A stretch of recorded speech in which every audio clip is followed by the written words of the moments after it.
नमस्कार दोस्तों, आप सभी लोगों का वेलकम एंड स्वागत है। आज हम उन प्रश्नों को लेकर आए हैं जो कि आपको बताएंगे कि कौन कौन सी तिथियां हैं जिसमें सभी को कॉमन अंक मिलने वाले हैं, कौन कौन सी तिथियां हैं, कौन कौन से दिनांक हैं जिसमें सबको अंक मिलेंगे। उसके अलावा एक इम्पॉर्टेंट बात यह है कि आज दोपहर 12 बजे आप लोगों की विंडो बंद हो जाएगी। जो लोग चैलेंज करना चाहते थे आंसर की, अगर उत्तर कुंजी को कोई चैलेंज करना चाहता है तो दोपहर 12 बजे से पहले आप कर सकते हैं। दोपहर 12 बजे तक का आज का समय है, 17 तारीख दोपहर 12 बजे। चलिए हम सीधे सीधे अब चलते हैं उन प्रश्नों पर, लेकिन सबसे पहले आपको बता दें, वीडियो को लाइक नहीं करते आप लोग, काफ़ी मात्रा में देखते हैं तो लाइक वाला बटन दबा दीजिए। वीडियो को शेयर कर दिया करिए हर उस ग्रुप में जो लोग सीटेट की परीक्षा दे चुके हैं या देने वाले हैं।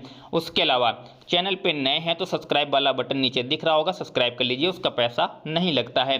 तो चलिए हम लोग प्रश्नों पे चलते हैं। तो सबसे पहले हम बात करते हैं 28 दिसंबर के एग्जाम की। 28 दिसंबर को जो एग्जाम हुआ था उसमें जो सुबह वाले बच्चे हैं जिनको पहली पाली, जिसको आप ईवीएस का पेपर जो था उसमें सभी को एक अंक कॉमन दिया गया है। 28 तारीख की जो परीक्षा थी उसमें एक अंक सभी बच्चों को कॉमन दिया गया है, याद रखिएगा सभी बच्चों को एक अंक कॉमन मिलेगा 28 दिसंबर की परीक्षा में। उसके अलावा 28 दिसंबर को जो शाम को परीक्षा होती है उसमें भी एक अंक सभी को कॉमन दिया गया है सीडीपी में, और जो सुबह हुआ था उसमें पर्यावरण यानी ईवीएस में आपको एक अंक कॉमन दिया गया है। तो ये बात आप लोग याद रखिएगा। उसके बाद हम बात करते हैं 29 तारीख की। तो 29 तारीख की जो परीक्षा हुई थी, अगर आपने भाषा 2 अंग्रेजी चुना था तो एक अंक कॉमन सभी को मिला है भाषा 2 इंग्लिश में, इस बात को याद रखिएगा। अगर हम बात करें आगे 9 तारीख की, जो 9 तारीख को पेपर हुआ था 9 जनवरी को, तो वहाँ पर आप लोगों को एक अंक कॉमन सभी को दिया गया है 9 तारीख की परीक्षा में मैथमेटिक्स में। तो यानी कि आपकी मैथमेटिक्स में जो एक अंक है सभी बच्चों को कॉमन दिया गया है। उसके बाद हम बात करें इंग्लिश पेपर की, तो अगर भाषा 2 इंग्लिश थी आपकी 10 तारीख की परीक्षा में तो एक अंक कॉमन आपको मिलेगा। तो 10 तारीख की परीक्षा में एक अंक कॉमन सभी बच्चों को दिया गया है, इस बात को याद रखिएगा। अगर हम बात करें 11 तारीख की सुबह जो परीक्षा हुई थी, तो 11 तारीख को मैथमेटिक्स में एक अंक कॉमन सभी बच्चों को दिया गया है, इस बात को याद रखिएगा। तो 11 तारीख वाले जो बच्चे हैं तो एक अंक कॉमन सभी बच्चों को मिला है, जो बच्चे सुबह की जिन्होंने पहली परीक्षा प्राइमरी लेवल की परीक्षा दी थी।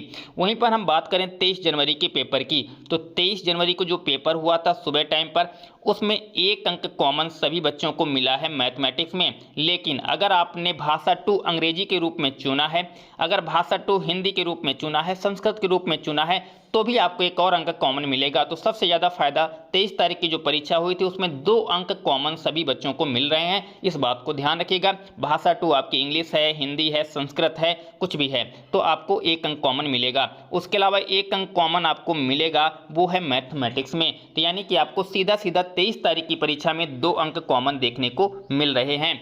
वहीं पर हम बात करें आपके 27 तारीख की परीक्षा की, तो जिस भी बच्चे का 27 को परीक्षा थी, एग्जाम था प्राइमरी लेवल की हम बात कर रहे हैं, वहाँ पर सभी बच्चों को एक अंक कॉमन दिया गया है पर्यावरण में। तो ये बात याद रखिएगा, एक अंक जो कॉमन है वो पर्यावरण में देखने को मिला है। वहीं पर हम 28 तारीख की बात करें तो पर्यावरण में एक अंक कॉमन सभी बच्चों को मिला है, इस बात को याद रखिएगा। 28 तारीख की जो परीक्षा हुई थी प्राइमरी लेवल की, तो इनमें सभी को कॉमन अंक दिए गए हैं। ये कुछ नंबर थे, कुछ तिथियाँ थीं जिनमें सभी बच्चों को कॉमन अंक दिए गए हैं। फिर भी आपको लगता है तो कमेंट में बता सकते हैं। और पूरी आंसर की को एनालिसिस करने के बाद आपको बता दें, इस बार की आंसर की बहुत ही सटीक बनाई गई है। बहुत कम चांस है कि इस बार की आंसर की में ज़्यादा बदलाव देखने को मिले। इस आंसर की को हमने काफ़ी एनालिसिस किया, काफ़ी लोगों के द्वारा चीज़ें देखी गई, उसके बाद हम इस वीडियो को बना रहे हैं। तो इस बात को आप लोग दिमाग में रखिएगा कि आंसर की में ज़्यादा एरर नहीं है, त्रुटियाँ बहुत ही माइनर हैं, 1-2 अंक बहुत ही रेयर में मिलने वाला है। तो इस बार के आंसर की को बहुत ही सटीक तरीके से पहले से ही बनाया गया है। तो इस बात को ध्यान रखिएगा आप लोग, 1-2 अंक मैक्सिमम बढ़ने के से ज़्यादा कोई फ़ायदा दिखता नज़र नहीं आ रहा। अगर आपको देखना है कि कौन कौन सी तिथियों के अंक बढ़ रहे हैं या कॉमन अंक मिल रहे हैं, तो आपको स्क्रीन पे नज़र आ रहा होगा examcrack.org, गूगल पे जाके आप सर्च कर पाएंगे।